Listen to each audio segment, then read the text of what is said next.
ಮೊದಲೇ ಬಾರಿ ನಮ್ಮ ಚಾನಲ್ನ ನೋಡ್ತಾ ಇದ್ದರೆ ಹಾಯ್, ನಾನು ರೂಪಾ. ಹಾಗೂ ನೀವು ನೋಡ್ತಾ ಇದ್ದೀರಾ ನಮ್ಮ ಕನ್ನಡ ಚಾನಲ್ ಆದ ಸ್ಮಯ ಕಲಿಕೆ. ನೀವಿನ್ನೂ ನಮ್ಮ ಚಾನಲ್ಗೆ ಸಬ್ಸ್ಕ್ರೈಬ್ ಆಗಿಲ್ಲ ಅಂದರೆ ಈ ಕೂಡಲೇ ಸಬ್ಸ್ಕ್ರೈಬ್ ಮಾಡ್ಕೊಳ್ಳಿ. ಹಾಗೆ ಪಕ್ಕದಲ್ಲಿ ಕಾಣುವ ಬೆಲ್ಲೈಕನ್ನ ಪ್ರೆಸ್ ಮಾಡಿ ಆಲ್ ಅಂತ ಟ್ಯಾಪ್ ಮಾಡೋದನ್ನು ಮರಿಬೇಡಿ.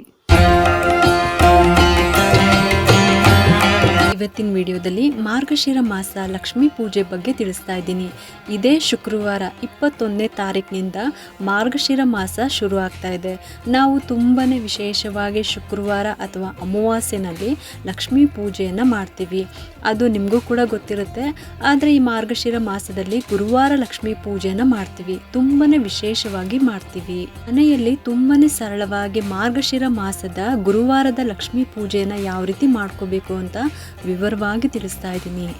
ಋತುಗಳಲ್ಲಿ ವಸಂತ ಋತು ವಿಷ್ಣುವಿಗೆ ತುಂಬಾ ಇಷ್ಟ ಅಂತ ಹೇಳ್ತಾರೆ. ಹಾಗೆ ಮಾಸಗಳಲ್ಲಿ ಮಾರ್ಗಶಿರ ಮಾಸ ತುಂಬಾ ಇಷ್ಟ ಅಂತ ಹೇಳ್ತಾರೆ ವಿಷ್ಣು ಪುರಾಣದಲ್ಲಿ. ಹಾಗಾಗಿ ಮಾರ್ಗಶಿರ ಮಾಸದಲ್ಲಿ ಗುರುವಾರ ದಿವಸ ನಾವು ಲಕ್ಷ್ಮೀ ಪೂಜೆಯನ್ನು ಮಾಡೋದ್ರಿಂದ ಲಕ್ಷ್ಮೀ ನಾರಾಯಣ ಇಬ್ಬರದ್ದು ಆಶೀರ್ವಾದ ನಮಗೆ ಸಿಗುತ್ತೆ. ಅದನ್ನು ಹೇಗೆ ಮಾಡ್ಕೋಬೇಕು ಅನ್ನೋದನ್ನು ತಿಳ್ಕೊಳ್ಳೋಣ.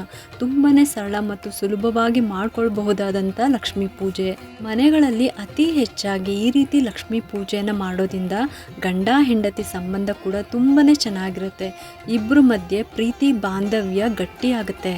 ನಾವು ಯಾವಾಗ್ಲೂ ಲಕ್ಷ್ಮೀ ಪೂಜೆ ಮಾಡಿದ್ರು ನಾರಾಯಣರನ್ನು ಕೂಡ ಸ್ಮರಣೆ ಮಾಡ್ಕೊಳ್ತಾ ಲಕ್ಷ್ಮೀ ಪೂಜೆಯನ್ನು ಮಾಡಬೇಕು. ಇದರಿಂದ ಮನೆಗೆ ಒಂದು ಪಾಸಿಟಿವ್ ಎನರ್ಜಿ ಬರುತ್ತೆ. ಹಾಗೆ ಗಂಡ ಹೆಂಡತಿಯ ಪ್ರೀತಿ ಬಾಂಧವ್ಯ ತುಂಬಾ ಗಟ್ಟಿಯಾಗುತ್ತೆ.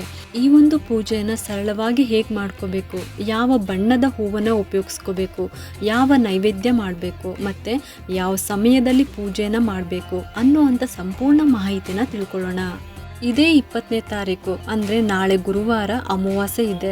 21ನೇ ತಾರೀಕಿನಿಂದ ಮಾರ್ಗಶಿರ ಮಾಸ ಶುರು ಆಗುತ್ತೆ. 21ನೇ ತಾರೀಕು ಶುಕ್ರವಾರದಿಂದ ಡಿಸೆಂಬರ್ 19ನೇ ತಾರೀಕುವರೆಗೂ ಮಾರ್ಗಶಿರ ಮಾಸ ಇರುತ್ತೆ. ಅದಕ್ಕೋಸ್ಕರ 4 ಗುರುವಾರಗಳು ಮಾಡ್ಬೋದು ಅಥವಾ ಒಂದೇ ಒಂದು ಗುರುವಾರ ಆದರೂ ಈ ಪೂಜೆನ ಮಾಡ್ಕೋಬೋದು. ಇನ್ನು ಗುರುವಾರ ಬೆಳಗ್ಗೆ 6:30 ಒಳಗಾಗಿ ಪೂಜೆನ ಮುಗಿಸ್ಕೋಬೇಕು. ನೀವು 1 ಗುರುವಾರ ಅಥವಾ 3 ಗುರುವಾರ ಅಥವಾ 4 ಗುರುವಾರ ಕೂಡ ಮಾಡ್ಕೋಬೋದು. ಮತ್ತು ಸಂಜೆ 6 ಗಂಟೆ ಮೇಲೆ ಮತ್ತೆ ಇನ್ನೊಂದ್ಸಲ ದೀಪನ ಹಚ್ಬಿಟ್ಟು ಪೂಜೆನ ಮಾಡಿಕೊಂಡು ಆಗ ಒಂದು 2 ಮುತ್ತೈದೆಯರಿಗೆ ನೀವು ಕುಂಕುಮಕ್ಕೆ ಕೊಡ್ಬೋದು. ತುಂಬಾ ಒಳ್ಳೆಯದು. ಇನ್ನು ಯಾವೆಲ್ಲ ಹೂಗಳನ್ನು ನೀವು ಈ ಪೂಜೆಗೆ ಬಳಸ್ಬೋದು ಅಂತ ಅಂದರೆ ಬಿಳಿ ಹೂಗಳು ಅಂದರೆ ಬಿಳಿ ಬಣ್ಣದ ಹೂಗಳು ತುಂಬಾ ಶ್ರೇಷ್ಠ. ಈ ಒಂದು ಮಾರ್ಗಶಿರ ಮಾಸದಲ್ಲಿ ಮಾಡುವಂಥ ಲಕ್ಷ್ಮೀ ಪೂಜೆಗೆ ಬಿಳಿ ಹೂಗಳು ಬಳಸಬೇಕು. ಬಿಳಿ ಸೇವಂತಿಗೆ, ಬಿಳಿ ದಾಸವಾಳ, ಮಲ್ಲಿಗೆ ಹೂವು, ಕಾಕಡ ಮತ್ತು ಜಾಜಿ ಹೂಗಳು, ಸುಗಂಧವಾದಂಥ ಹೂಗಳು, ಈ ಥರ ಸುವಾಸನೆ ಭರಿತವಾದ ಹೂಗಳನ್ನು ಬಳಸಬೇಕು.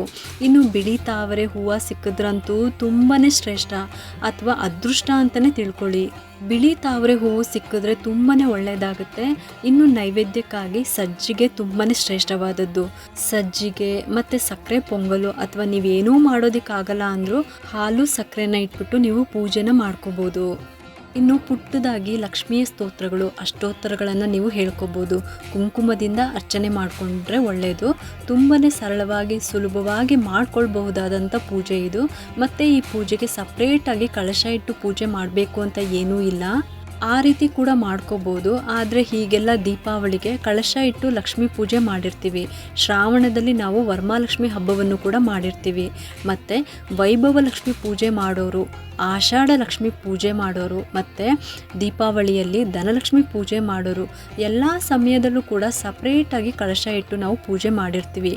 ಆದರೆ ಈ ಮಾರ್ಗಶಿರ ಮಾಸದಲ್ಲಿ ಆ ರೀತಿ ಸಪ್ರೇಟಾಗಿ ಕಳಶ ಇಟ್ಟು ಪೂಜೆ ಮಾಡ್ತೀವಿ ಅಂತ ಅನ್ನೋರು ಆ ರೀತಿನೇ ಮಾಡ್ಕೋಬೋದು, ಏನೂ ತೊಂದರೆ ಇಲ್ಲ. ಆದರೆ ಇದ್ಯಾವುದನ್ನು ಆಗಲ್ಲ, ತುಂಬಾ ಸರಳವಾಗಿ ಸುಲಭವಾಗಿ ಮಾಡ್ಕೊಳ್ತೀವಿ ಅಂತ ಅಂದರೆ ಲಕ್ಷ್ಮಿಯ ಫೋಟೋ ಅಥವಾ ವಿಗ್ರಹಕ್ಕೆ ಬಿಳಿ ಬಣ್ಣದ ಹೂಗಳನ್ನು ಅಲಂಕರಿಸಬೇಕು.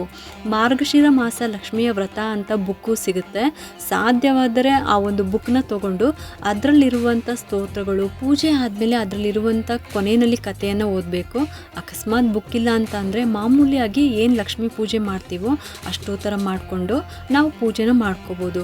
ಕುಂಕುಮ ಅರ್ಚನೆಯೂ ಸಹ ಮಾಡ್ಕೊಳ್ಬೋದು. ತುಂಬಾ ಶ್ರೇಷ್ಠವಾದದ್ದು. ನಾವು ಎಷ್ಟು ಭಕ್ತಿಯಿಂದ ಪೂಜೆ ಮಾಡ್ತೀವಿ ಅನ್ನೋದಷ್ಟೇ ಮುಖ್ಯ. ಪೂಜೆ ಶುರು ಮಾಡೋದಕ್ಕಿಂತ ಮುಂಚೆ ಗಣೇಶನನ್ನು ಪ್ರಾರ್ಥನೆ ಮಾಡ್ಕೊಳ್ಬೇಕು, ಗಣೇಶನನ್ನು ಪೂಜೆ ಮಾಡಬೇಕು. ಆದರೆ ಒಂದು ನೆನ್ಪಿಟ್ಕೊಳ್ಳಿ, ನೀವು ಯಾವಾಗಲೇ ಲಕ್ಷ್ಮೀ ಪೂಜೆನ ಮಾಡಿದ್ರೂ ಸಹ ಲಕ್ಷ್ಮೀ ನಾರಾಯಣನನ್ನು ಸ್ಮರಣೆ ಮಾಡ್ಕೊಳ್ಳಿ. ನಾರಾಯಣನ ಮಂತ್ರ ಸ್ತೋತ್ರಗಳನ್ನು ಹೇಳ್ಕೊಂಡು ಆಮೇಲೆ ಲಕ್ಷ್ಮೀ ಸ್ತೋತ್ರಗಳನ್ನು ಹೇಳ್ಕೋಬೇಕು.